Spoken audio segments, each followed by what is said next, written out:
Honorable Prime Minister. Honorable Prime Minister.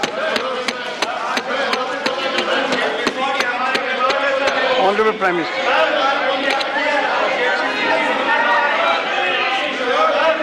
Honorable Prime Minister.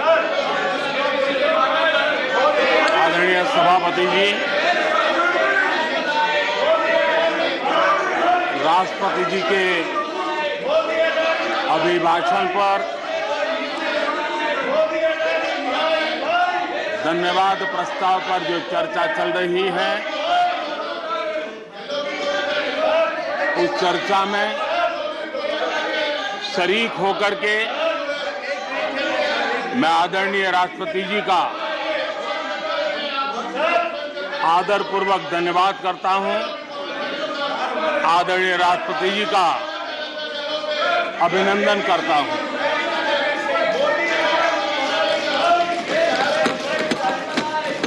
आदरणीय राष्ट्रपति जी दोनों सदनों को संबोधित करते हुए उन्होंने विकसित भारत का एक खाका और विकसित भारत के संकल्प के लिए एक रोड मैप को प्रस्तुत किया है। देश के लिए उनका ये जो कंट्रीब्यूशन है, जो मार्गदर्शन है, उसके लिए Nothing will go on record. Nothing will go on record.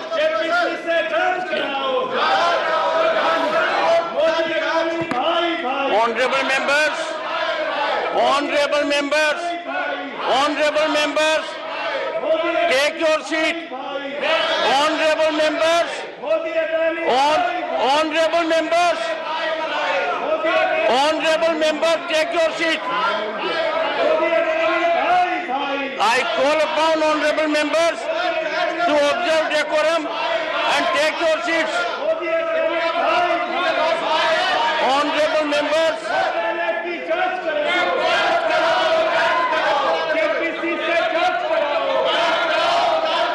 honorable members, take your seats. I will be called upon to name you. I will be called upon to name you. Take your seats. Take your seats. Honorable Prime Minister.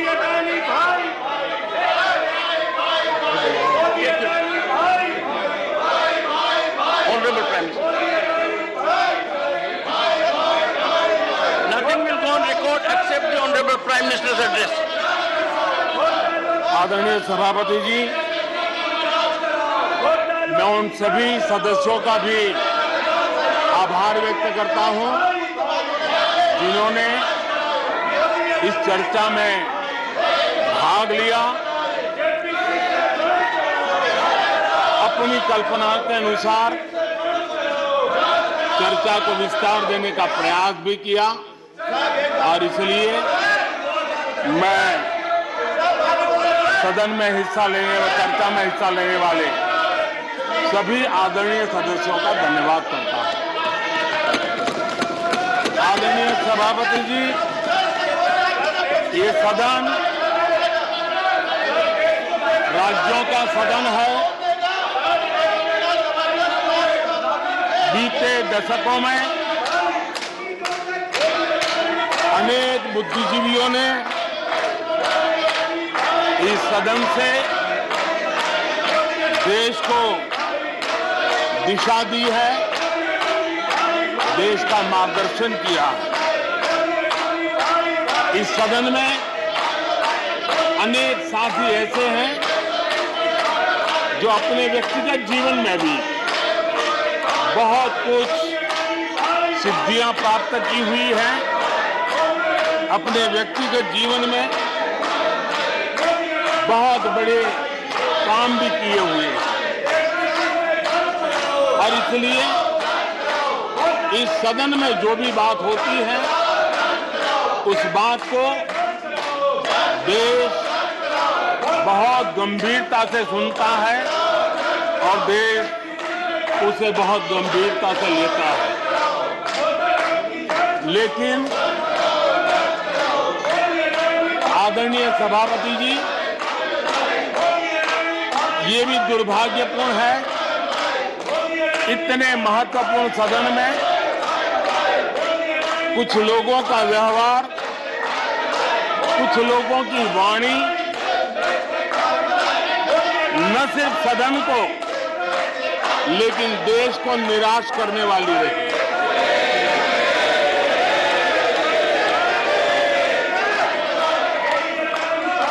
इस प्रकार की वृत्ति प्रवृत्ति के माननीय सदस्यों को मैं यही कहूंगा, कीचड़ उसके पास था, कीचड़ उसके पास था, मेरे पास गुलाल।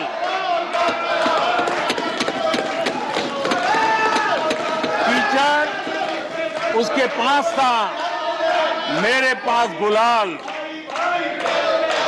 जो भी जिसके पास था उसने दिया उछाल।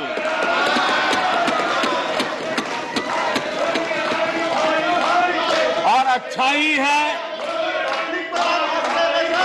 जितना कीचड़ उछालोगे कमल उतना ही ज्यादा खिलेगा।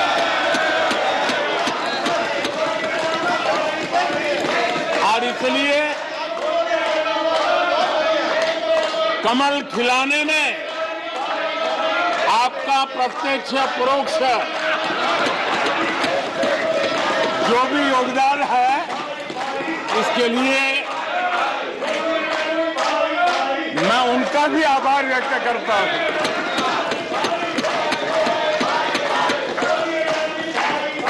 आदरणीय सभापति जी, कल विपक्ष के हमारे वरिष्ठ साथी आदरणीय खड़गे जी ने कहा कि हमने 60 साल में मजबूत बुनियाद बना रहे, ऐसा कल आपने कहा। और उनकी शिकायत थी कि बुनियाद तो हमने बनाई और क्रेडिट मोदी ले रहा है। लेकिन आदरणीय सभापति जी, 2014 में आकर के जब मैंने बारीकी से चीजों को बड़ी गहराई से देखने का प्रयास किया, फर्स्ट हैंड इंफॉर्मेशन लेने का प्रयास किया, तो मुझे नजर आया कि 60 साल कांग्रेस के परिवार ने, हो सकता है उनका इरादा मजबूत नींव बनाने का हो, मैं उस पर कोई टिप्पणी करना नहीं चाहता, लेकिन 2014 के बाद आकर के मैंने देखा कि उन्होंने गड्ढे ही गड्ढे कर दिए थे। उनका इरादा नींव का होगा, लेकिन उन्होंने गड्ढे ही गड्ढे कर दिए थे। और आदरणीय सभापति जी, जब वो गड्ढे खोद रहे थे, 6 दशक बर्बाद कर दिए थे, उस समय दुनिया के छोटे छोटे देश भी सफलता के शिखरों को छू रहे थे, आगे बढ़ रहे थे।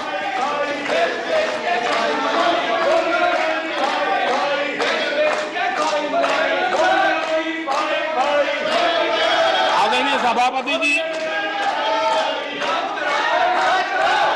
उनका तो वो साल इतना अच्छा माहौल था कि पंचायत से लेकर के पार्लियामेंट तक उन्हीं की दुनिया चलती थी।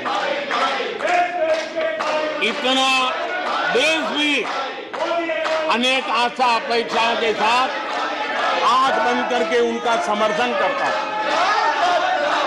लेकिन उन्होंने इस प्रकार की कार्यशैली विकसित की, इस प्रकार का कल्चर विकसित किया कि जिसके कारण वे एक भी चुनौती का परमानेंट सॉल्यूशन करने का न कभी सोचा, न कभी उनको सूझा, न कभी उन्होंने प्रयास किया।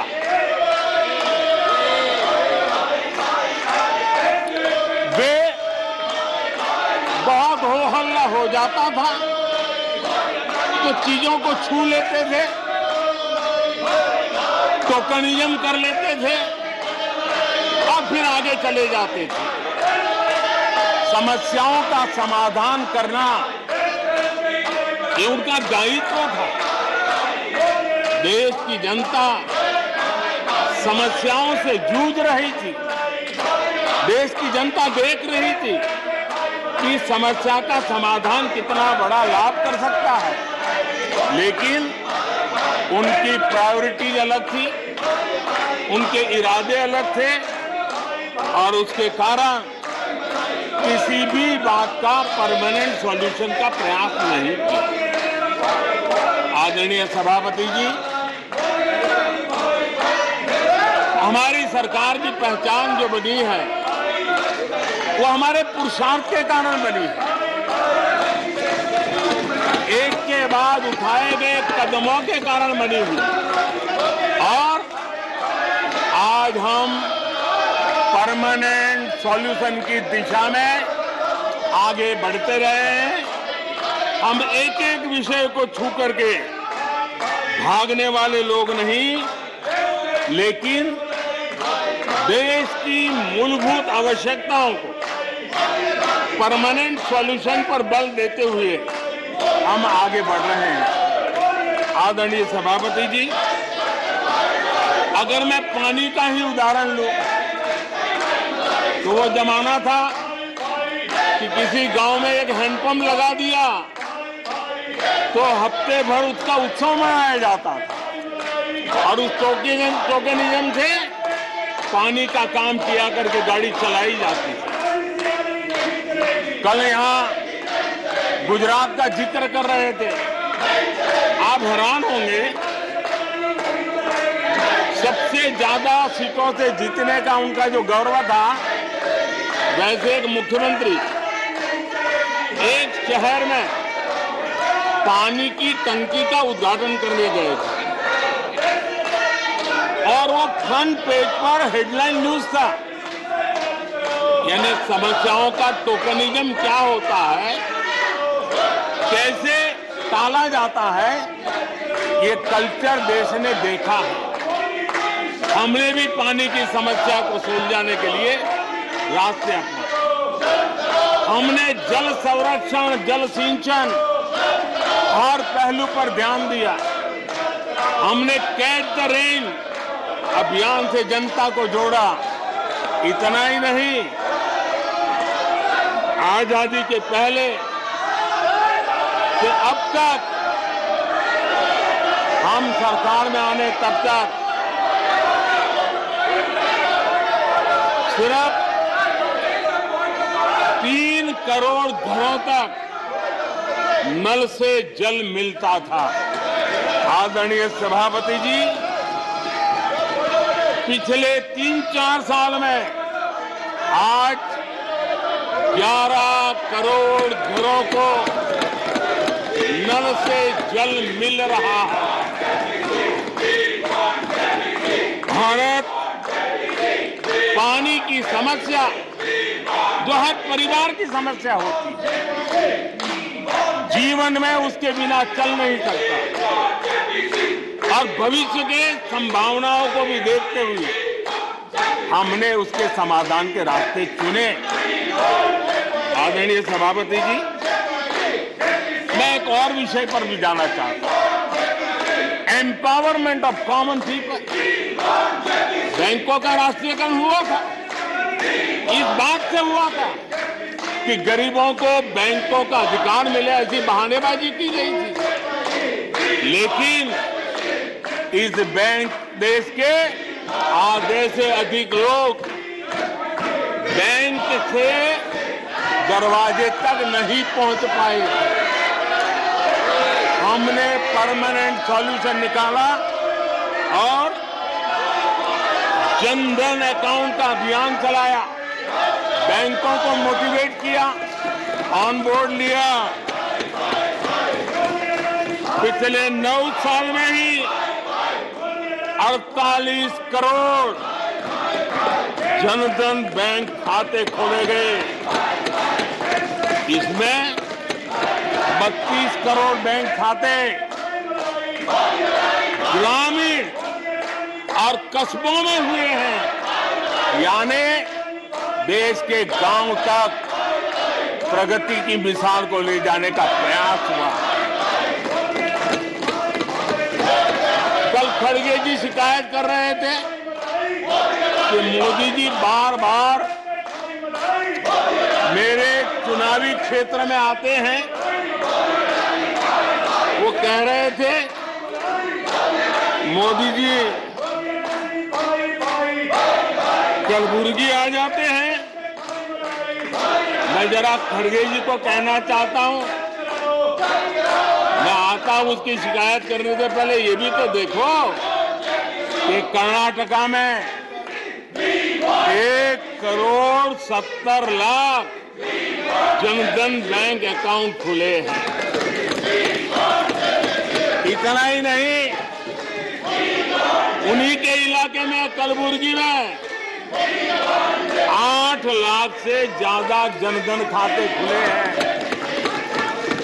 अब सभापति जी बताइए, इतने बैंक के खाते खुल जाए, इतना एम्पावरमेंट हो जाए, लोग इतने जागरूक हो जाए और किसी का इतने सालों के बाद खाता बंद हो जाए तो उनकी पीड़ा मैं समझ सकता हूं और बार बार उनका दर्द झलकता है। और मैं तो हैरान हूं, कभी कभी यहां तक कह देते हैं एक दलित को हरा दिया। अरे भाई, उसी इलाके की जनता जनार्दन है, उसने दूसरे दलित को जीता दिया। अब आपको जनता नकार दे रही है, आपको हटा रही है, आपका खाता बंद कर रही है और आप रोना यहां रो रहे हो। आदरणीय सभापति जी,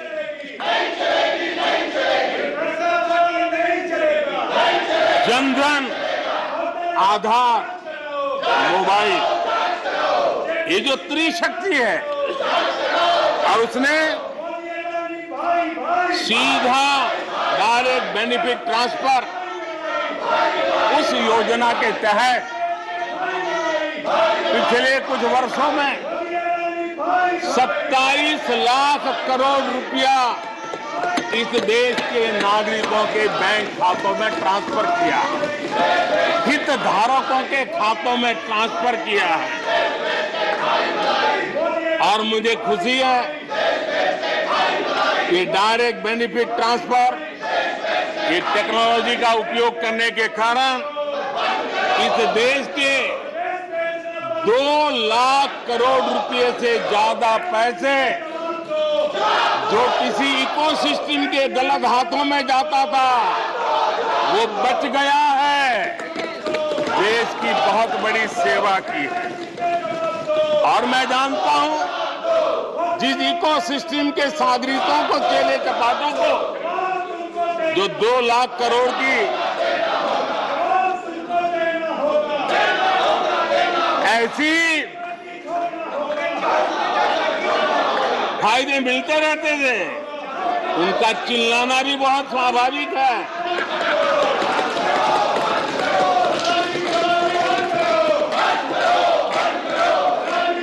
आदरणीय सभापति जी, हमारे देश में पहले परियोजनाएं अटकाना, लटकाना, भटकाना, ये उनकी कार्य संस्कृति का हिस्सा बन गया था।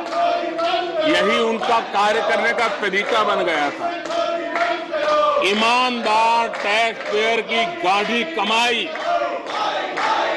उसका नुकसान होता था। हमने टेक्नोलॉजी का प्लेटफॉर्म तैयार किया पीएम गति शक्ति मास्टर प्लान लेकर के आए और 1600 लेयर में डेटा के माध्यम से इंफ्रास्ट्रक्चर को, प्रोजेक्ट्स को गति देने का काम हो रहा है। जो योजनाएं बनाने में महीनों लग जाते थे, वो आज सप्ताहों के भीतर भीतर उसको आगे बढ़ा दिया जाता है, क्योंकि आधुनिक भारत के निर्माण के लिए इंफ्रास्ट्रक्चर का महत्व हम भली भांति समझते हैं, स्केल का भी महत्व समझते हैं, स्पीड का भी महत्व समझते हैं और टेक्नोलॉजी के माध्यम से परमानेंट सॉल्यूशन और परमानेंट एस्पिरेशन का एड्रेस करने का प्रयास आदरणीय सभापति जी हम कर रहे हैं। आदरणीय सभापति जी, कोई भी जब सरकार में आता है तो देश के लिए कुछ करने के वादे करके आता है, जनता का कुछ भला करने के वादे करके आता है, लेकिन सिर्फ भावनाएं व्यक्त करने से बात बनती नहीं है। आप कह दें कि हम ऐसा चाहते हैं, हम ऐसा चाहते हैं, जैसे कभी कहा जाता था गरीबी हटाओ, 4-4 दशक हो गए हैं, हुआ कुछ नहीं। इसलिए विकास की गति क्या है, विकास की नीयत क्या है, विकास की दिशा क्या है, विकास का प्रयास क्या है, परिणाम क्या है, ये बहुत मायने रखता है। सिर्फ आप कहते रहे कि हम भी कुछ करते थे, इतने से बात बनती नहीं है। आदरणीय सभापति जी, जबकि हम जनता को उनकी प्राथमिकताओं के आधार पर, उनकी आवश्यकताओं, और जब जनता की इतनी बड़ी आवश्यकताओं के लिए मेहनत करते हैं तो हम पर दबाव भी बढ़ता है, हमें मेहनत भी ज्यादा करनी पड़ती है, हमें परिश्रम भी ज्यादा करना पड़ता है। लेकिन हमने, जैसे महात्मा गांधी जी कहते थे, श्रेय और प्रेय, हमने श्रेय का रास्ता चुना है, प्रिय लग जाए आराम कर लें, वो रास्ता हमने नहीं चुना है। मेहनत करनी पड़ेगी तो करेंगे, दिन रात खपाना पड़ेगा तो खपाएंगे, लेकिन जनता जनार्दन के एस्पिरेशन को चोट नहीं पहुंचने देंगे और उसके एस्पिरेशन सिद्धियों में परिवर्तित हो जाए और देश विकास की यात्रा को पार करे, इसके लिए हम काम करते रहेंगे। इन सपनों को लेकर के चलने वाले हम लोग हैं और हमने वो करके दिखाया। आदरणीय सभापति जी, अब आप देखिए, देश आजाद हुआ तब से 2014 तक 14 करोड़ एलपीजी कनेक्शन थे और लोगों की मांग भी थी। लोग सांसदों के पास जाते थे कि हमें एलपीजी कनेक्शन मिल जाए, और उस समय 14 करोड़ घरों में था, डिमांड भी कम थी, प्रेशर भी कम था, आपको गैस लाने के लिए खर्चा भी नहीं करना पड़ता था, आपको गैस पहुंचाने के लिए व्यवस्था, आप भी मजे में, चलती भी गाड़ी, काम होता नहीं था, लोग इंतजार करते रहते थे। लेकिन हमने सामने से होकर के तय किया कि हर घर को एलपीजी कनेक्शन देंगे। हमें मालूम था कि हम कर रहे हैं, हमें मेहनत करनी पड़ेगी, हमें मालूम था हमें धन खर्च करना पड़ेगा, हमें मालूम था हमें दुनिया भर से गैस लाना पड़ेगा। ये सब दबाव की संभावना जानने के बावजूद भी हमारी प्राथमिकता मेरे देश का नागरिक था, हमारी प्राथमिकता हमारे देश के सामान्य लोग थे, और इसलिए हमने 32 करोड़ से ज्यादा परिवारों के पास गैस कनेक्शन पहुंचाए। नया इंफ्रास्ट्रक्चर खड़ा करना पड़ा, धन खर्चना पड़ा।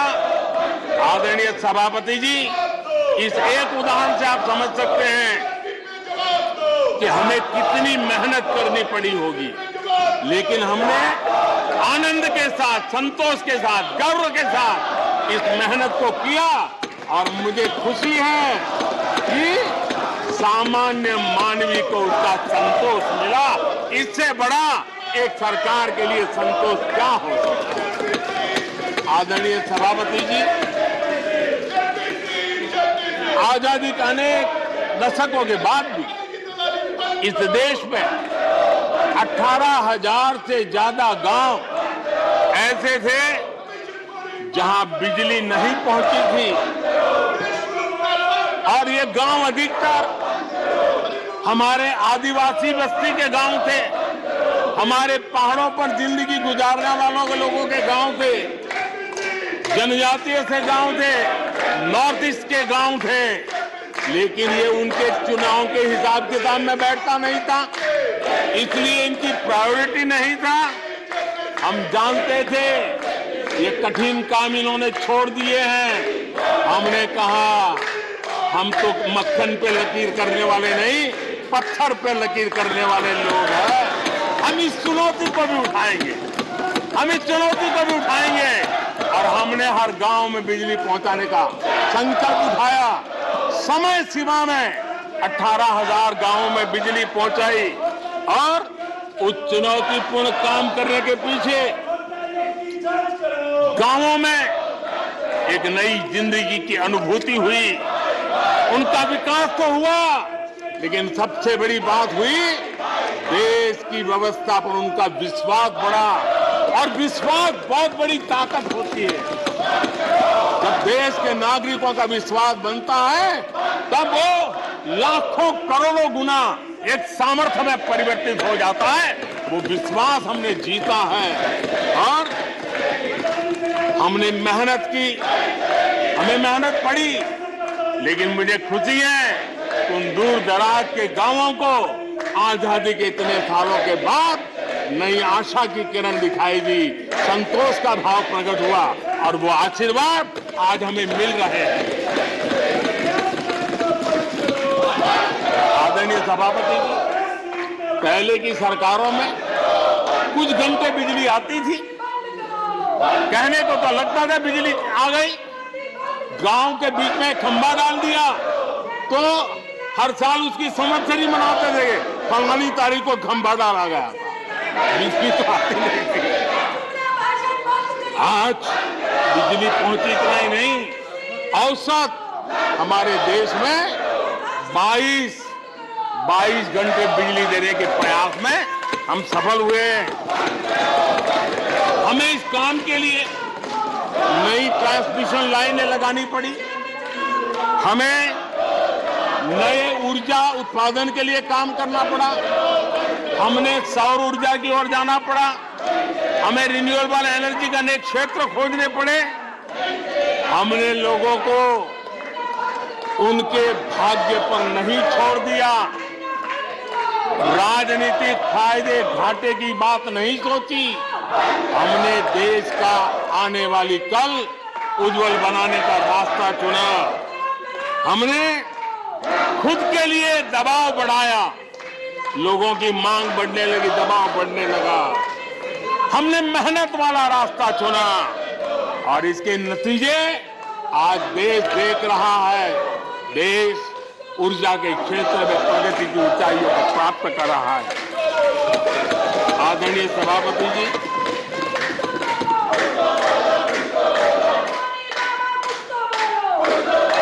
हमने आजादी के अमृत काल में एक बहुत बड़ा हिम्मत भरा कदम उठाया। मैं जानता हूं यह आसान नहीं है, हमें बहुत मेहनत करनी पड़ेगी, और वो रास्ता हमने चुना है सेचुरेशन का।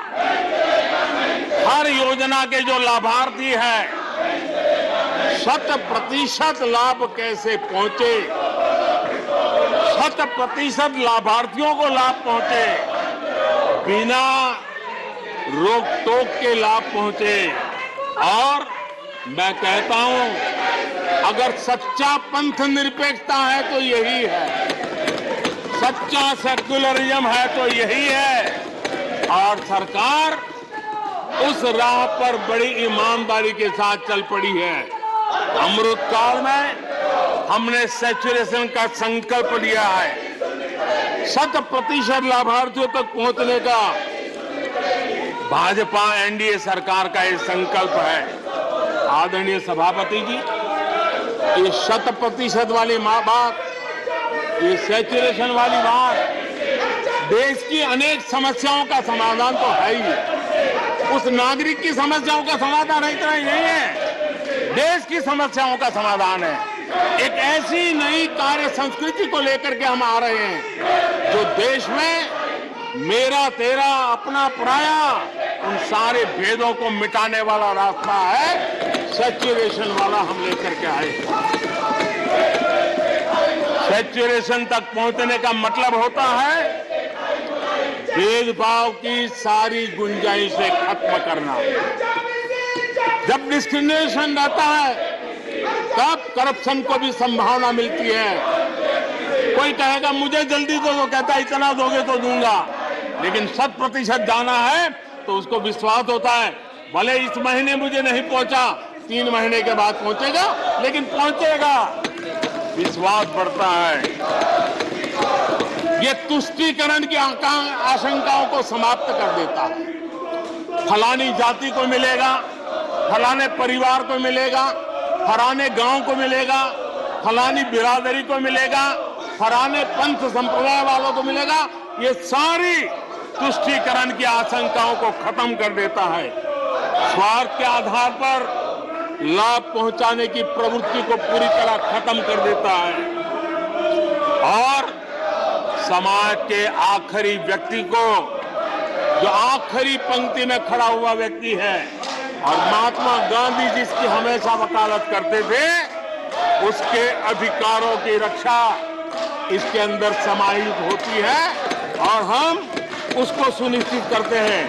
और सबका साथ सबका विकास, ये मतलब यही है कि 100% उनके हकों को पहुंचाना। जब सरकार की मशीनरी का लक्ष्य हर पात्र व्यक्ति तक पहुंचने का हो तो भेदभाव पक्षपात टिक ही नहीं सकता। इसलिए हमारा ये 100% सेवा अभियान, सोशल जस्टिस, सामाजिक न्याय, इसका बहुत बड़ा सशक्त माध्यम है। यही सामाजिक न्याय की असली गारंटी है। यही सच्ची पंथ निरपेक्षता है, यही सच्चा सेकुलरिज्म है। हम देश को विकास का ये मॉडल दे रहे हैं जिसमें हितधारक सबको उनके हक मिले।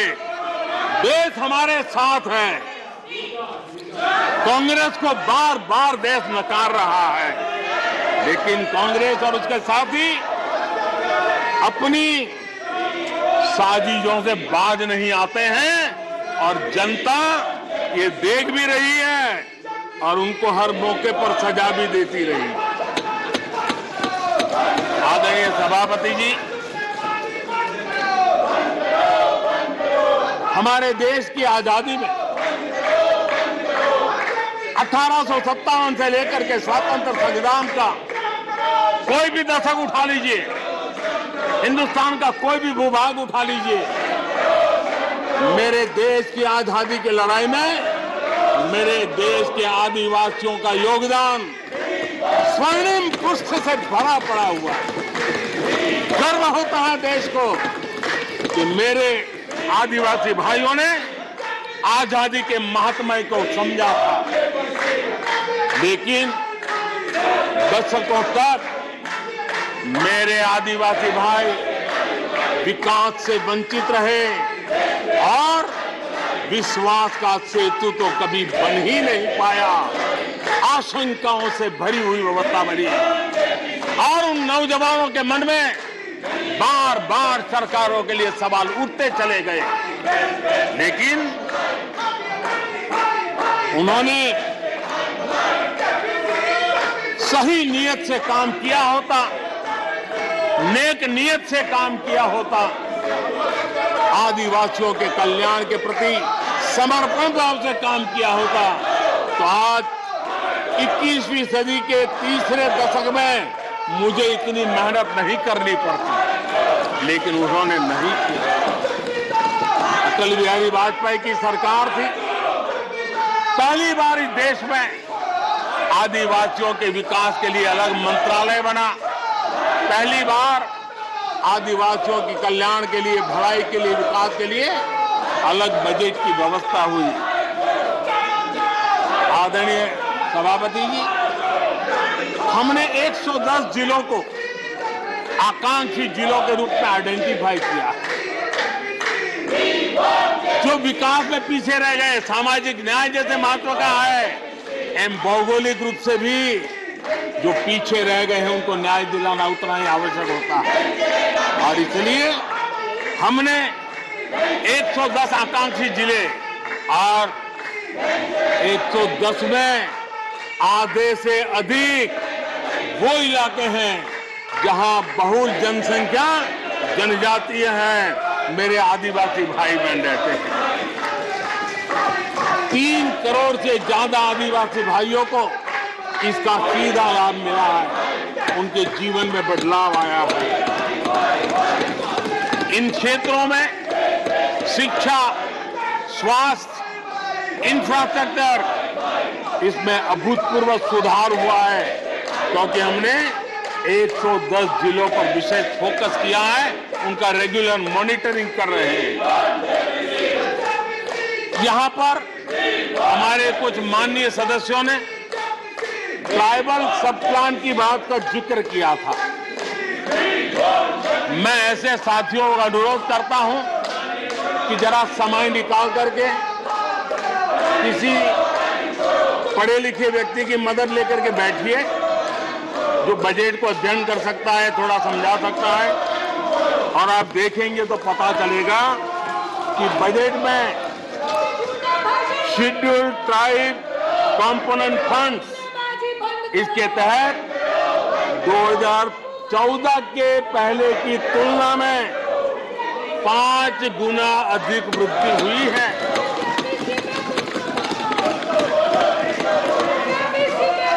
आदरणीय सभापति जी, 2014 के पहले जब उनकी सरकार थी, तब एलोकेशन 20-25 हजार करोड़ रुपए के आसपास रहता था। बहुत पुरानी बात नहीं है, सिर्फ 20-25 हजार करोड़ रुपए। आज यहाँ आकर के गीत गा रहे हैं। हमने आकर के इस वर्ष 1,20,000 करोड़ का प्रावधान किया। हमने बीते 9 वर्षों में हमारे आदिवासी, हमारे जनजातीय भाई बहनों के उज्जवल भविष्य के लिए और बच्चों के उज्जवल भविष्य के लिए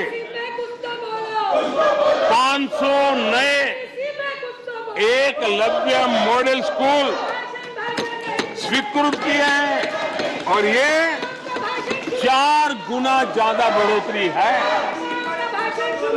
इतना ही नहीं, स्कूलों में टीचर, स्टाफ, इस बार हमने 38,000 नए लोगों के रिक्रूटमेंट का, हमने भर्ती का इस बजट में प्रावधान किया।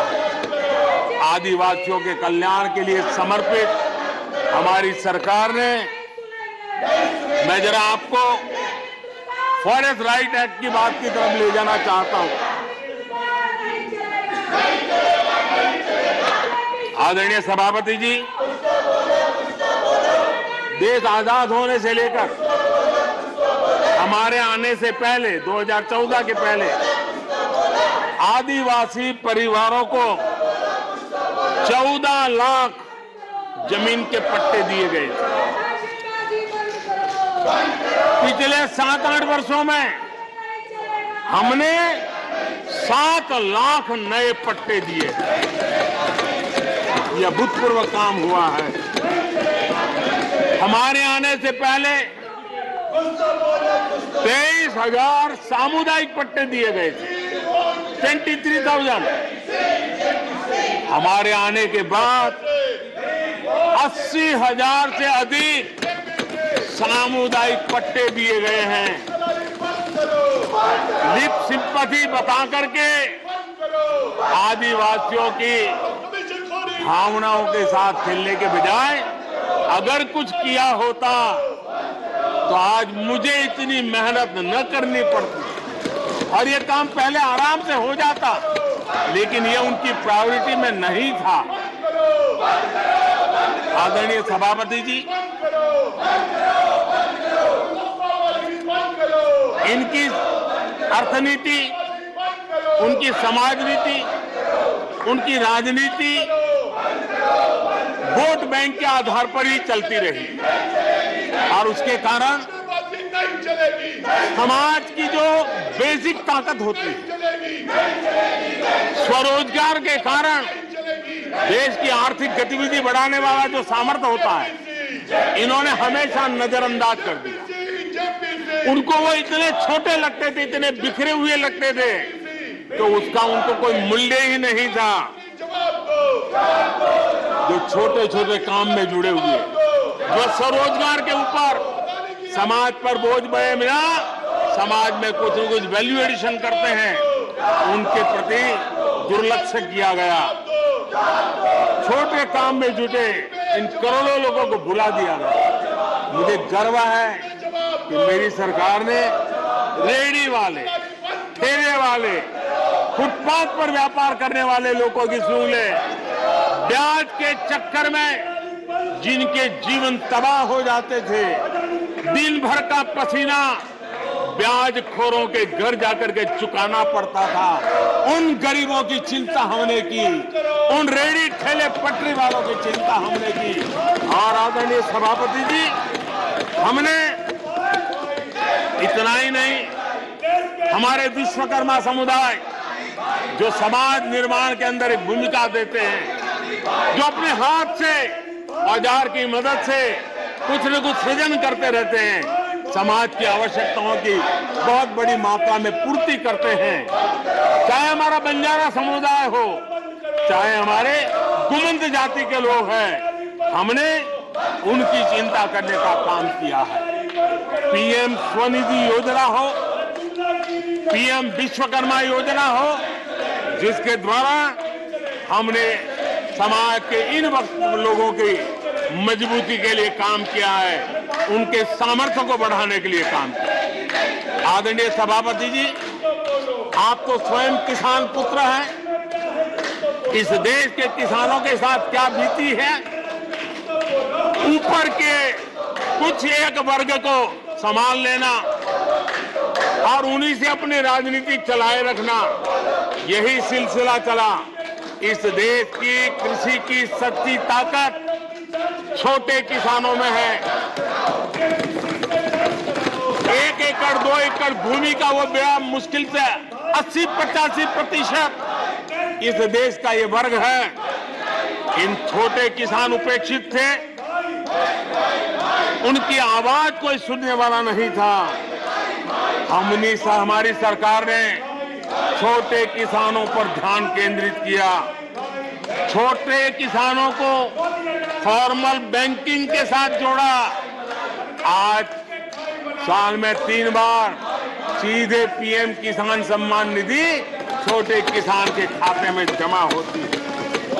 इतना ही नहीं, हमने पशुपालकों को भी बैंकों से जोड़ा, हमने मछुआरों को बैंकों से जोड़ा और उनको ब्याज में रियायत देकर के उनके आर्थिक सामर्थ्य को बढ़ाया, ताकि वो अपना व्यवसाय विकसित कर सके, अपने क्रॉप पैटर्न को बदल सके, अपने उत्पादित किए हुए माल को रोक करके उचित दाम मिलने पर बाजार में ले जा सके, उस दिशा में हमने काम किया। आदरणीय सभापति जी, हम जानते हैं हमारे देश के बहुत सारे किसान ऐसे हैं कि जो बरसाती पानी पर उनको गुजारा करना पड़ता है। सिंचाई की व्यवस्था ये पिछली सरकारों ने की नहीं। हमने और देखा है कि ये छोटे किसान पानी बरसाती के भरोसे जीने वाले, मोटे अनाज की खेती करते हैं, पानी होता नहीं है। ये मोटे अनाज की खेती करने वाले किसानों को हमने विशेष स्थान दिया। हमने यूएन को लिखा कि मिलेट ईयर मनाइए, दुनिया में भारत के मोटे अनाज की एक ब्रांडिंग बने, मार्केटिंग बने, और उसके सुविचारित रूप से अब उस मोटे अनाज को श्री अन्न के रूप में, जैसे श्रीफल का महात्मा है, वैसे ही श्री अन्न का महात्मा बने और छोटे किसान जो पैदावार करते हैं उनको उचित दाम मिले, ग्लोबल मार्केट मिले, देश में क्रॉप पैटर्न में परिवर्तन आए। और इतना ही नहीं, ये मिलेट सुपरफूड है, पोषण के लिए बहुत बड़ी ताकत है। हमारे देश के नई पीढ़ी को पोषण की समस्या के समाधान में भी ये काम आए, जो मेरे छोटे किसान को भी मजबूत करेगा। हमने फर्टिलाइजर में भी अनेक नए विकल्प डेवलप किए हैं, उसका भी लाभ मिल रहा है। आदरणीय सभापति जी,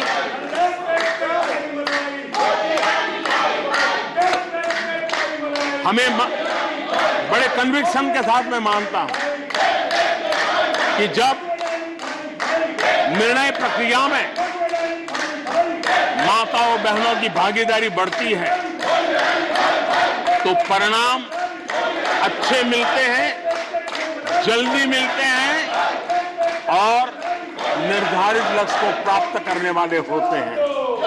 और इसलिए माता बहनों की भागीदारी बढ़े, वे निर्णय प्रक्रिया में हमारे साथ जुड़े, उस दिशा में महिला सशक्तिकरण को लेकर के, महिलाओं के नेतृत्व के विकास के लिए हमारी सरकार ने प्राथमिकता दी है। सदन में हमारे एक माननीय सदस्य ने कहा कि महिलाओं को टॉयलेट देने से क्या महिलाओं का विकास हो जाएगा? हो सकता है उनका ध्यान सिर्फ टॉयलेट पे गया हो, वो उनकी कठिनाई होगी, लेकिन मैं जरा बताना चाहता हूं, मुझे इस बात का गर्व है और मैं गर्व अनुभव करता हूं, क्योंकि मैं राज्य में रहकर के आया हूं, मैंने गांव में जिंदगी गुजार के आया हूं। मुझे गर्व है कि 11 करोड़ शौचालय बना करके मैंने मेरी माताओं बहनों को इज्जत कर दिया है। मुझे इस बात का गर्व है। हमारी माताओं बहनों, हमारी बेटियों के जीवन चक्र की तरफ जरा नजर करें।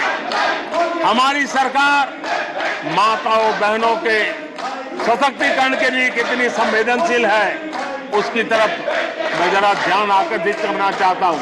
और जिनको सिर्फ टॉयलेट पे ही सोच अटक गई थी, वो जरा कान खुल करके सुने, ताकि आगे जाकर ये बताने में उनको सुविधा होगी।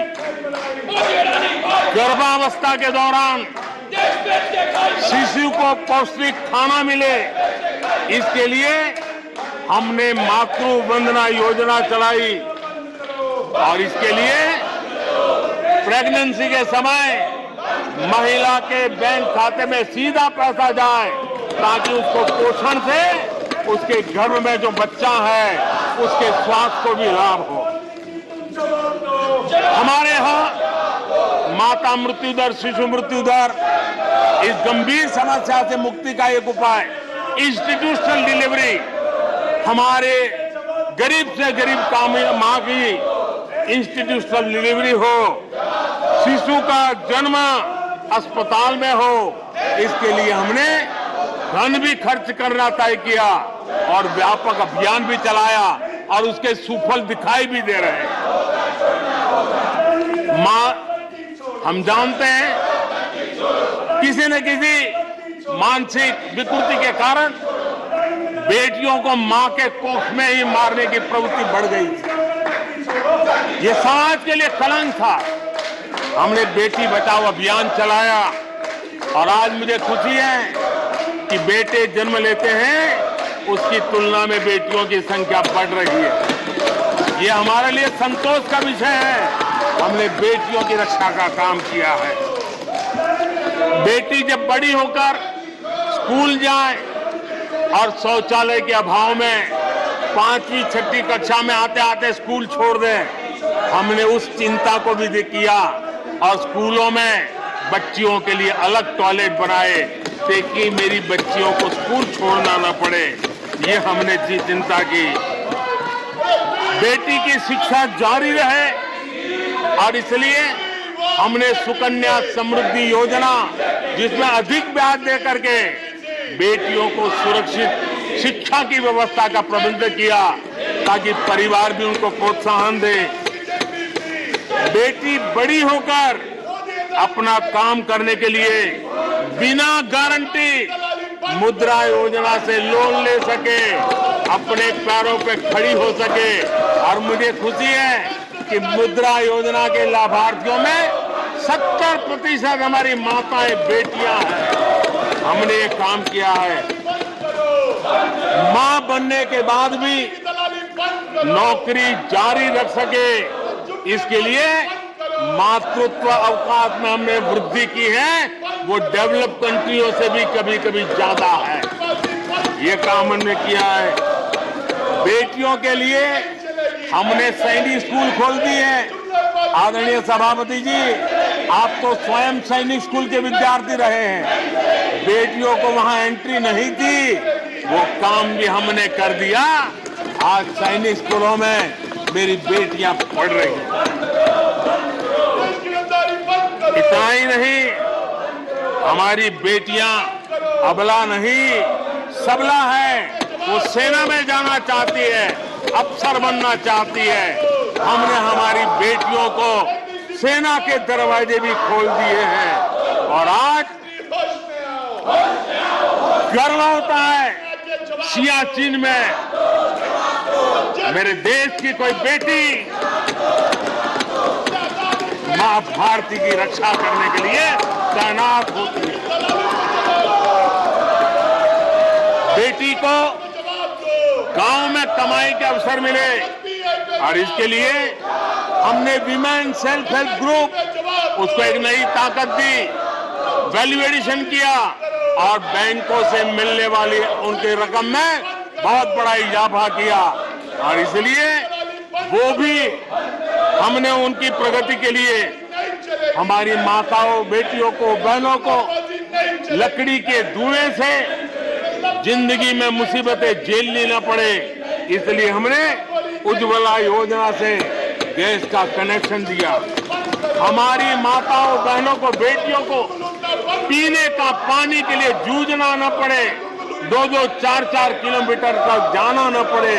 हमने नल से घर तक पानी पहुंचाने का अभियान चलाया ताकि मेरी माताओं, बेटों को, बेटियों को, बहनों को, बेटियों को अंधेरे में गुजारा न करना पड़े। इसलिए हमने सौभाग्य योजना से ऐसे गरीब परिवारों तक बिजली पहुंचाई। बेटी, मां, बहन कितनी ही गंभीर बीमारी हो लेकिन कभी बताती नहीं है। उसको चिंता रहती है कि कहीं बच्चों पे कर्ज हो जाएगा, परिवार पर बोझ हो जाएगा। वो पीड़ा सहती है लेकिन अपने बच्चों को अपनी बीमारी के विषय में नहीं बताती है।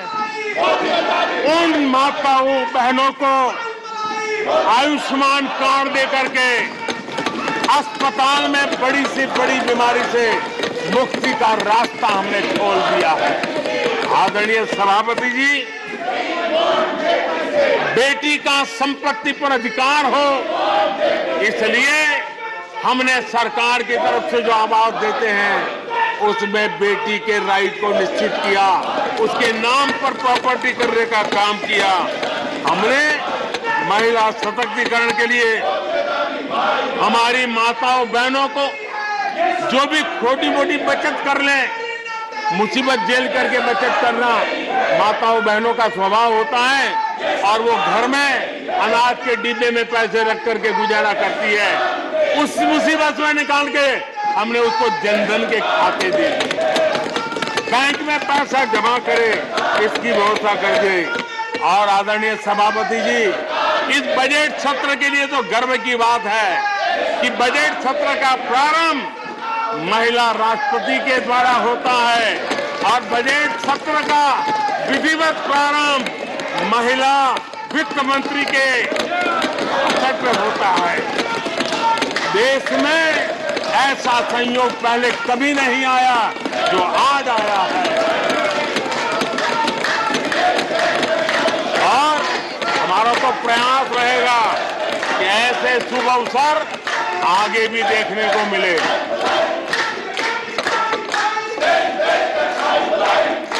आदरणीय सभापति जी,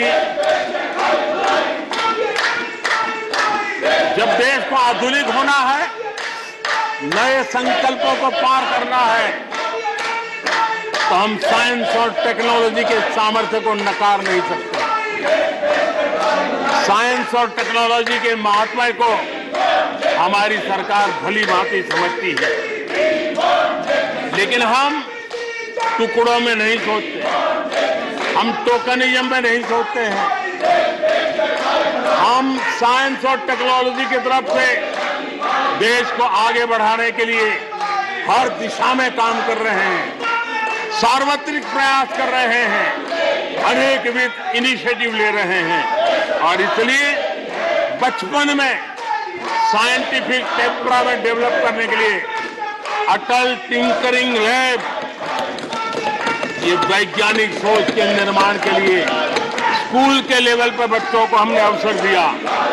उससे थोड़ा आगे निकले, बच्चा कुछ करना शुरू करे तो हमने अटल इंक्यूबेशन सेंटर खड़े किए ताकि कुछ अगर अच्छी प्रगति की है तो उसको वो वायुमंडल मिले, ताकि वो टेक्नोलॉजी में कन्वर्ट करने के लिए वो खोज, वो इनोवेशन काम आ जाए। इसके लिए हमने विज्ञान की इस प्रगति का परिणाम हमने नीतियां बदली। स्पेस के क्षेत्र में अब प्राइवेट भागीदारी का हमने सपना पूरा किया और मुझे खुशी है मेरे देश के नौजवान आज प्राइवेट सैटेलाइट छोड़ने की ताकत रखते हैं। ये साइंस एंड टेक्नोलॉजी, आज स्टार्टअप की दुनिया जो मूलतः साइंस और टेक्नोलॉजी से जुड़ी हुई है, उसमें यूनिकॉर्न की संख्या में आज हम दुनिया में तीसरे नंबर पर पहुंच गए हैं। आदरणीय सभापति जी, आज ये देश गर्व करेगा कि सर्वाधिक पेटेंट इनोवेशन और दुनिया के बाजार में टिकता है पेटेंट, ये सबसे अधिक पेटेंट रजिस्टर करने में आज मेरे देश के नौजवान आगे आ रहे हैं। आदरणीय सभापति जी, आधार की ताकत क्या होती है वो हमारी सरकार ने आके दिखा दिया और आधार से जुड़े हुए जो विद्वान लोग हैं उन्होंने भी कहा है कि आधार के महत्व को, टेक्नोलॉजी के महत्व को 2014 के बाद समझा गया और उसके कारण वो मेहनत अब रंग ला रही है। हमने देखा है कोविड के काल में कोविन प्लेटफॉर्म 200 करोड़ वैक्सीनेशन और सर्टिफिकेट कोविन का आपके मोबाइल पर विदिन ए सेकंड आ जाता है, लेकिन दुनिया को अचंभा तब हुआ कि भारत अपनी वैक्सीन लेकर के आ गया है कोविड में। दुनिया के लोग अपनी वैक्सीन, हमारे यहाँ पर बहुत बड़ा मार्केट था, बेचने के लिए भांति भांति के प्रेशर करते थे, आर्टिकल लिखे जाते थे, टीवी में इंटरव्यू दिए जाते थे, सेमिनार किए जाते थे। इतना ही नहीं, मेरे देश के वैज्ञानिकों को बदनाम करने के लिए, उनको नीचा दिखाने के लिए कल तक प्रयास चले, कल तक प्रयास चले, कल तक प्रयास चले। और मेरे ही देश के वैज्ञानिकों ने आज दुनिया में जिसको स्वीकृति मिली है इसी वैक्सीन से, मेरे देशवासियों का ही नहीं 150 देशों के लोगों की आवश्यकताओं को पूरी करने का के विरोधी लोग, ये टेक्नोलॉजी के विरोधी हैं।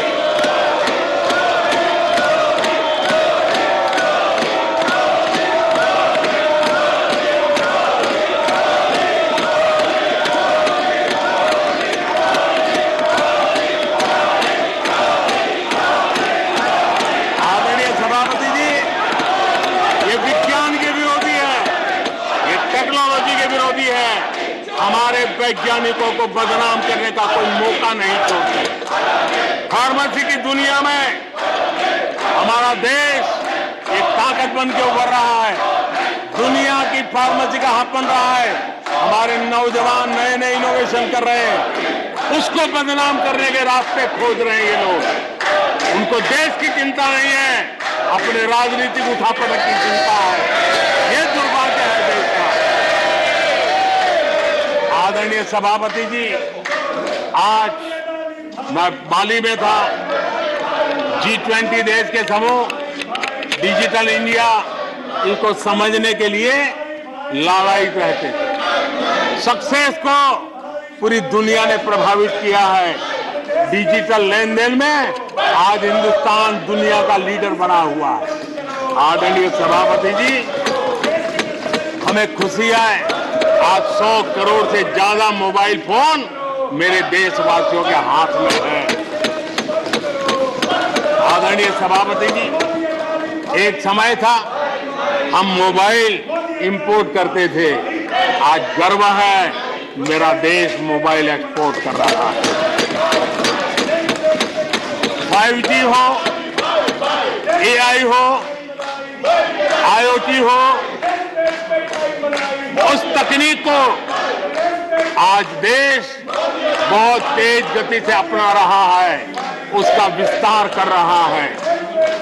ड्रोन, इसका इस्तेमाल सामान्य जीवन में हो, सामान्य नागरिक की भलाई हो।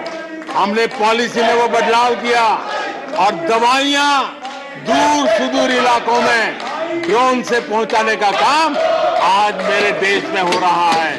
साइंस और टेक्नोलॉजी के महत्व को आज खेत में मेरा किसान ड्रोन की ट्रेनिंग लेकर के खेती में ड्रोन का क्या उपयोग हो, आज मेरे गांव में दिखाई दे रहा है।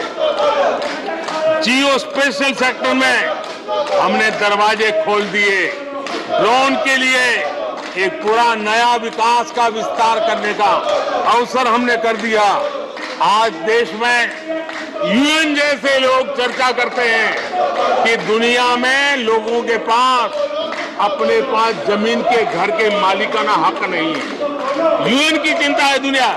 भारत ने ड्रोन की मदद से, स्वामित्व योजना से गांव में, घरों में उसका नक्शा और मालिकी हक देने का काम किया है। उसको कोर्ट कचहरी के चक्करों से और कभी घर बंद हो, कोई आकर के कब्जा कर न ले, सुरक्षा का एहसास दिया है। हमने टेक्नोलॉजी का भरपूर प्रयास कॉमन मैन के लिए करने की दिशा में सफलता पाई है। आज देश टेक्नोलॉजी के क्षेत्र में आधुनिक विकसित भारत के सपने में उसका महत्व हम समझते हैं और इसलिए ह्यूमन रिसोर्स डेवलपमेंट, इनोवेशन, इसका महत्व बहुत है। और इसलिए दुनिया की एकमात्र फॉरेंसिक साइंस यूनिवर्सिटी हमारे देश में है।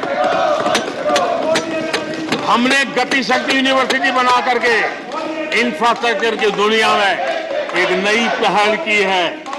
हमने एनर्जी यूनिवर्सिटी बना करके आज देश रिन्यूएबल एनर्जी के क्षेत्र में एक नया जंप लगाए। अभी से हमारे नौजवान तैयार हो, उस दिशा में हम कर रहे हैं। हमारे देश में टेक्नोक्रेट के तरफ, इंजीनियर्स के तरफ, साइंस के तरफ नफरत करने में कांग्रेस ने अपने शासनकाल में कोई कमी नहीं रखी है और साइंस और टेक्नोलॉजी को सम्मान देने में हमारे कार्यकाल में कोई कमी नहीं रखी है। ये हमारा रास्ता है।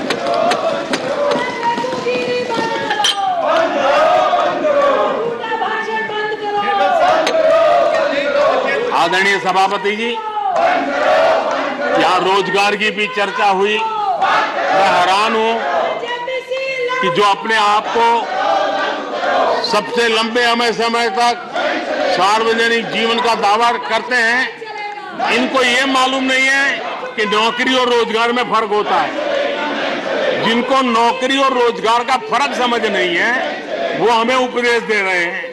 आदरणीय सभापति जी, नए नए नैरेटिव गढ़ने के लिए आधी अधूरी चीजों को पकड़ करके झूठ फैलाने के प्रयास हो रहे हैं। बीते 9 वर्ष में अर्थव्यवस्थाओं का जो विस्तार हुआ है, नए सेक्टर्स में रोजगार की नई संभावनाएं बनी। आज ग्रीन इकोनॉमी में देश जिस प्रकार से आगे बढ़ रहा है, उसने ग्रीन जॉब की बहुत बड़ी संभावनाएं धरती पर उतार करके दिखाई है और अधिक संभावनाएं बनी हुई है। डिजिटल इंडिया के विस्तार से डिजिटल इकोनॉमी, उसका भी एक नया क्षेत्र। आज सर्विस सेक्टर में डिजिटल इंडिया एक नई बुलंदी पर है। 5 लाख कॉमन सर्विस सेंटर, गांव के अंदर एक कॉमन सर्विस सेंटर में 2-2, 5-5 लोग रोजी रोटी कमाते हैं। और दूर सुदूर जंगलों के छोटे छोटे गांव में भी कॉमन सर्विस सेंटर में आज हमारे देश की आवश्यक सेवाएं गांव के लोगों को एक बटन पर उपलब्ध हो, ये व्यवस्था हुई है। डिजिटल इकोनॉमी ने अनेक नए रोजगार की संभावनाएं पैदा की। आदरणीय सभापति जी, 90,000 रजिस्टर्ड स्टार्टअप, इसने भी रोजगार के नए द्वार खोले हैं। अप्रैल से नवंबर 2022 के दौरान ईपीएफओ पेरोल में 1 करोड़ से अधिक लोग जोड़े गए हैं। 1 करोड़ से अधिक लोग। आदरणीय सभापति जी, आत्मनिर्भर भारत रोजगार योजना, इसके जरिए 60 लाख से अधिक नए कर्मचारियों का लाभ हुआ है। आत्मनिर्भर भारत अभियान के तहत हमने अपने उद्यमियों के लिए स्पेस, डिफेंस, ड्रोन, माइनिंग, कोल, अनेक क्षेत्रों को खोला है, जिसके कारण रोजगार की संभावना में नई गति आई है। और देखिए, हमारे नौजवानों ने इन सारे कदमों का आगे आकर के अवसर लिया, उठाया है, उसका फायदा। आदरणीय सभापति जी, रक्षा के क्षेत्र में यह देश आत्मनिर्भर बने, ये देश के लिए बहुत आवश्यक है। मुझे खुशी है कि रक्षा के क्षेत्र आत्मनिर्भरता का मिशन लेके हम चले। आज 350 से ज्यादा निजी कंपनियां रक्षा के क्षेत्र में आई है और करीब 1 लाख करोड़ रुपए का एक्सपोर्ट रक्षा के क्षेत्र में मेरा देश कर रहा है। और अभूतपूर्व रोजगार इस क्षेत्र में भी पैदा हुए हैं। आदरणीय सभापति जी, रिटेल से लेकर के टूरिज्म तक हर सेक्टर का विस्तार हुआ है।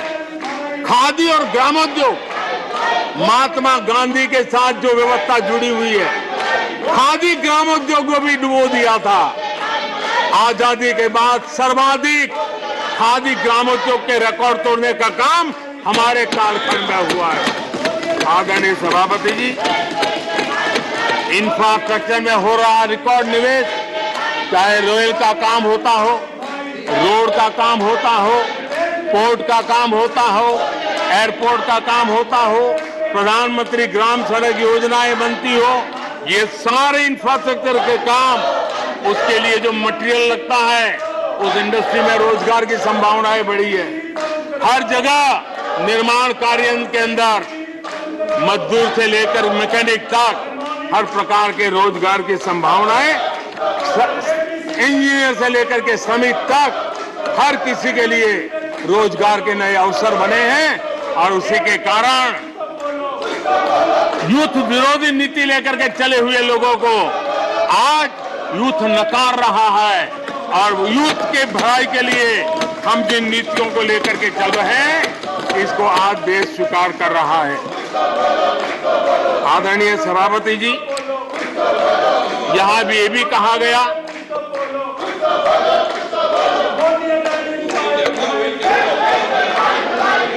आदरणीय सभापति जी,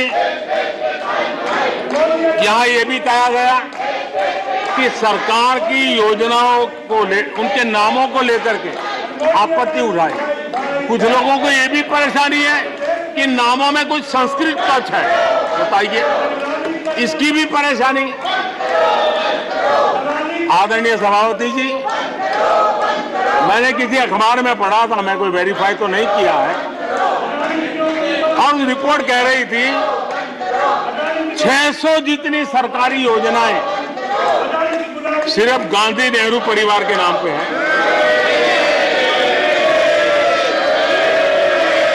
आदरणीय सभापति जी, किसी कार्यक्रम में अगर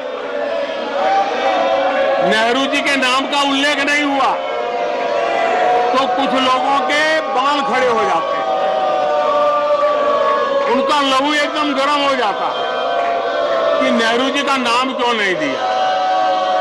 आदरणीय सभापति जी, मैं बहुत आश्चर्य होता है कि चलो भाई, हमसे कभी छूट जाता होगा नेहरू जी का नाम, और छूट जाता होता होगा हम ठीक भी कर लेंगे क्योंकि वो देश के पहले प्रधानमंत्री थे। लेकिन मुझे ये समझ नहीं आता है कि उनकी पीढ़ी का कोई व्यक्ति नेहरू सरनेम रखने से डरता क्यों है।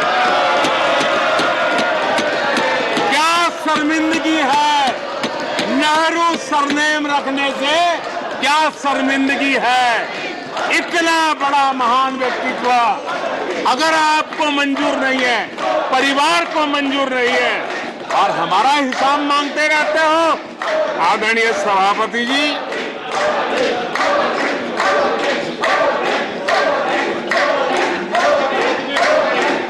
कुछ लोगों को समझना होगा, ये सदियों पुराना देश सामान्य मानवी के पसीने और पुरुषार्थ से बना हुआ देश, जन जन की पीढ़ियों की परंपरा से बना हुआ देश है। ये देश किसी परिवार की जागीर नहीं है। हमने मेजर ध्यानचंद जी का नाम पर खेल रत्न का पुरस्कार कर दिया। अंडमान में नेताजी सुभाष के नाम पर, स्वराज के नाम पर हमने द्वीपों का नामकरण किया। हमें गर्व हो रहा है। नेताजी सुभाष बोस के योगदान के लिए देश गर्व करता है, हम गर्व करते हैं। इतना ही नहीं, जो लोग आए दिन हमारे देश की सेना को नीचा दिखाने का मौका नहीं छोड़ते, हमने इन द्वीपों को परमवीर चक्र प्राप्त करने वाले सेनानियों के नाम कर दिया। आने वाली सदियों तक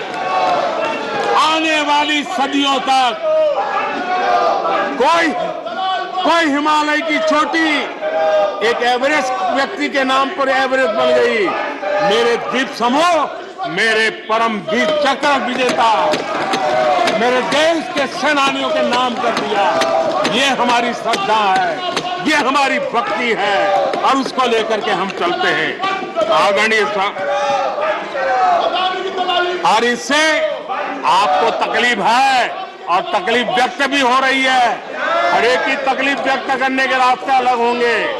हमारा रास्ता है सकारात्मक। कभी कभी अब ये सदन है, एक प्रकार से राज्यों का महात्मा है, हम पर ऐसे भी आरोप लगाए जाते हैं कि हम राज्यों को परेशान करते हैं।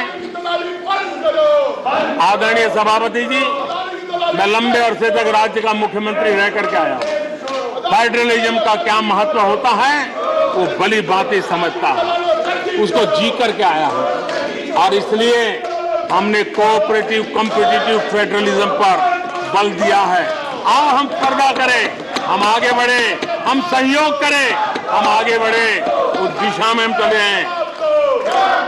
हमने हमारी नीतियों में नेशनल प्रोग्रेस का भी ध्यान रखा है और रीजनल एस्पिरेशन को भी एड्रेस किया है। National progress and regional aspiration, इसका परफेक्ट कॉम्बिनेशन हमारी नीतियों में दिखा है, क्योंकि हम सब मिलकर के 2047 तक एक विकसित भारत का सपना पूरा करने के लिए चल पड़े हैं। लेकिन जो लोग आज विपक्ष में बैठे हैं, उन्होंने तो राज्यों के अधिकारों की धज्जियां उड़ा दी। जरा मैं कच्चा चिट्ठा आज खोलना चाहता हूं।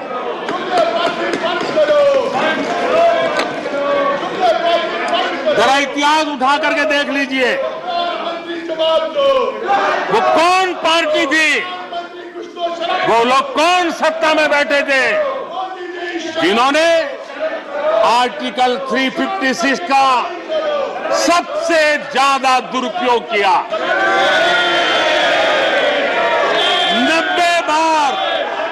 90 बार चुनी हुई सरकारों को गिरा दिया। कौन है वो? कौन है जिन्होंने किया? कौन है जिन्होंने किया? कौन है जिन्होंने किया? इतना ही नहीं सभापति जी, एक प्रधानमंत्री ने आर्टिकल 356 का 50 बार उपयोग किया, आधी सेंचुरी कर दी। वो नाम है श्रीमती इंदिरा गांधी का। 50 बार सरकारों को गिरा दिया। केरल में आज जो लोग इनके साथ खड़े हैं, जरा याद कर लीजिए, थोड़ा बार माइक लगा दीजिए। केरल में वामपंथी सरकार चुनी गई, जिसे पंडित नेहरू पसंद नहीं करते थे। कुछ ही कालखंड के अंदर चुनी हुई पहली सरकार को गिराते थे। आज आप वहां खड़े हैं, आपके साथ क्या हुआ था जरा याद कीजिए। आदरणीय सभापति जी, जरा डीएमके के मित्रों को भी बताता हूं, तमिलनाडु में एमजीआर और करुणानिधि जैसे दिग्गजों की सरकारें, उन सरकारों को भी इन्हीं कांग्रेस वालों ने बर्खास्त कर दिया।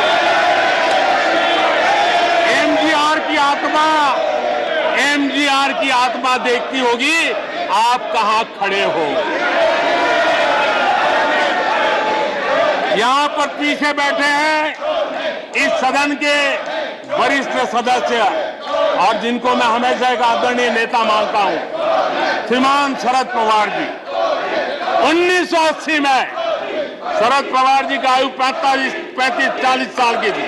एक नौजवान मुख्यमंत्री महाराष्ट्र की सेवा करने के लिए निकला था, उनकी सरकार को भी गिरा दिया गया और आज वो वहां है। आज वो वहां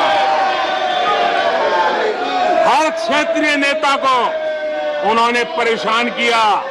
और एनटीआर के साथ क्या किया? यहां कुछ लोग आज कपड़े बदले होंगे, नाम बदला होगा, ज्योतिषियों की सूचना के अनुसार नाम बदला होगा, लेकिन कभी वो भी उनके साथ थे। उस एनटीआर की सरकार को, और वो तबीयत के लिए अमेरिका गए थे, अपने हेल्थ के लिए गए थे। आपने एनटीआर की सरकार को गिराने का प्रयास किया। ये कांग्रेस की राजनीति का स्तर था। आदरणीय सभापति जी, अखबार निकाल के देख लीजिए, हर अखबार लिखता था कि राजभवनों को कांग्रेस के दफ्तर बना दिए गए हैं, कांग्रेस के हेडक्वार्टर बना दिए गए। 2005 में झारखंड में एनडीए के पास ज्यादा सीटें थी, लेकिन गवर्नर ने यूपीओ को शपथ के लिए बुला लिया था। 1982 में हरियाणा में भाजपा और देवीलाल के पास प्री पोल उनका एग्रीमेंट था, उसके बावजूद भी गवर्नर ने कांग्रेस की सरकार के लिए निमंत्रण कर दिया था।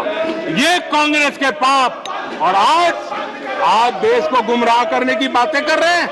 आदरणीय सभापति जी, मैं एक बात को जानना चाहता हूं। मैं एक गंभीर विषय की ओर अब ध्यान देना भी चाहता हूं। महत्वपूर्ण विषयों को मैंने स्पर्श किया है और आज देश में आर्थिक नीतियों की जिनको समझ नहीं है, जो 24 घंटा राजनीति के सिवा कुछ सोचते नहीं है, जो सत्ता के खेल खेलना यही जिनको सार्वजनिक जीवन का काम दिखता है, उन्होंने अर्थनीति को अनर्थ नीति में परिवर्तित कर दिया।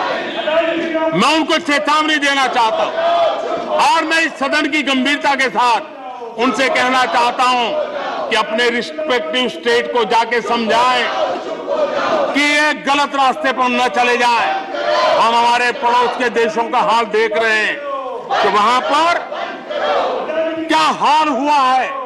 अनाप शनाप कर्ज लेकर के किस प्रकार के देशों को डुबो दिए गए। आज हमारे देश में भी तत्कालीन लाभ के लिए अगर भुगतान करेगा तो आने वाली पीढ़ी करेगी। हम तो कर्ज करो जीपीओ वाला खेल आने वाला देखेगा। ये कुछ राज्यों ने अपनाया है, वो उनका तो तबाह कर देंगे, देश को भी बर्बाद कर देंगे। अब देश अब कर्ज के तले दबते जा रहे हैं। ये देश आज दुनिया में उनको कर्ज देने के लिए कोई तैयार नहीं है। ये मुसीबतों से गुजर रहे हैं। मैं राजनीतिक वैचारिक मतभेद हो सकते हैं, दलों के विषय में एक दूसरे के प्रति टीका टिप्पणी हो सकती है, लेकिन देश की आर्थिक सेहत के साथ खिलवाड़ मत कीजिए। आर्थिक सेहत के साथ खिलवाड़ मत कीजिए। आप ऐसा कोई पाप मत कीजिए जो आपके बच्चों के अधिकारों को छीन ले और आज अपना मौज कर लें और बच्चों के नसीब में बर्बादी छोड़ के चले जाए। ऐसा करके न जाए। आज आपको पॉलिटिकली सूट का मैंने तो देखा, एक मुख्यमंत्री ने बयान दिया कि भाई अब ठीक है, मैं तो निर्णय करता हूं, अभी मुसीबत मुझे कहां आएगी, 2030-32 के बाद आएगी, जो आएगा वो भुगतेगा। क्या कोई देश ऐसे चलता है क्या? लेकिन ये जो वृत्ति बन रही है वो बहुत चिंता का विषय है। आदरणीय सभापति जी, देश की आर्थिक सेहत के लिए राज्यों ने भी अपनी आर्थिक सेहत के संबंध में डिसिप्लिन का रास्ता चुनना पड़ेगा और तभी जाकर के वे राज्य भी इस विकास की यात्रा का लाभ ले पाएंगे और उनके राज्यों के नागरिकों का भला करने में हमें भी सुविधा हो जाएगी, ताकि हम उन तक लाभ पहुंचाना चाहते हैं। आदरणीय सभापति जी, 2047 में यह देश विकसित भारत बने, ये हम सबका संकल्प है। 140 करोड़ देशवासियों का संकल्प है। अब देश पीछे मुड़ करके देखने को तैयार नहीं है। देश लंबी छलांग मारने को तैयार है। जिनकी 2 वक्त की रोटी का सपना था, उसको आपने एड्रेस नहीं किया, हमने उसको एड्रेस किया है। जिसको सामाजिक न्याय की अपेक्षा थी, जो आपने एड्रेस नहीं किया, हमने एड्रेस किया है। जो अवसरों को तलाशता था, उन अवसरों को उपलब्ध कराने के लिए हमने अनेक कदम उठाए और आजाद भारत का जो सपना है, उन सपने को पूरा करने के लिए हम संकल्पबद्ध होकर के चले। और आदरणीय सभापति जी, देश देख रहा है, देश देख रहा है, एक अकेला कितनों को भारी पड़ रहा है, एक अकेला कितनों को भारी पड़ रहा है। अरे नारे बोलने के लिए भी उनको बदल करना पड़ता है। जो भी ये बोलता है, जन के फर्ज से आवाज की जवाब देना। आदरणीय सभापति जी, एक कन्विक्शन के कारण चला हूं, देश के लिए जीता हूं, देश के लिए कुछ करने के लिए निकला हुआ हूं। और इसलिए ये राजनीतिक खेल खेलने वाले लोग, उनके अंदर वो हौसला नहीं है, वो ढूंढ रहे हैं, बचने का रास्ता खोज रहे हैं। आदरणीय सभापति जी, राष्ट्रपति जी के उम्दा भाषण को, राष्ट्रपति जी के मार्गदर्शक भाषण को, राष्ट्रपति जी के प्रेरक भाषण को इस सदन के अंदर अभिनंदन करते हुए, धन्यवाद करते हुए, आपका भी आभार व्यक्त करते हुए अपनी बात को समाप्त करता हूं।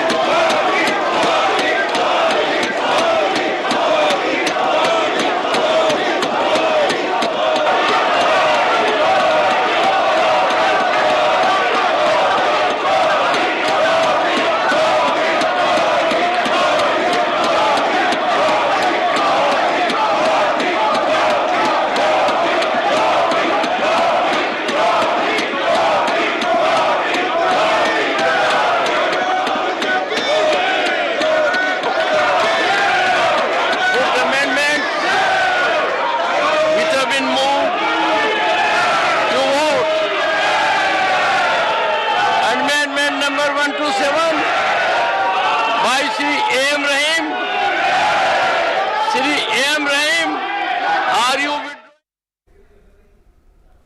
सीधा प्रसारण आप देख रहे थे राज्यसभा से, जहां पर प्रधानमंत्री नरेंद्र मोदी ने राष्ट्रपति के अभिभाषण पर धन्यवाद प्रस्ताव पर हुई चर्चा का जोरदार जवाब दिया। प्रधानमंत्री ने अपने भाषण में खास तौर पर जो उनकी सरकार के दौरान जिस तरह के कल्याणकारी कार्य, चाहे वो महिलाएं हों, आदिवासी हों, सभी के लिए किए हैं, एक एक कर सबसे पहले उन्होंने एक हिस्से में ये बातें रखी और उसके बाद उन्होंने एक दूसरे हिस्से में विपक्ष को उनको आईना दिखाने का भी काम किया। विपक्ष पर जोरदार हमला प्रधानमंत्री नरेंद्र मोदी ने बोला।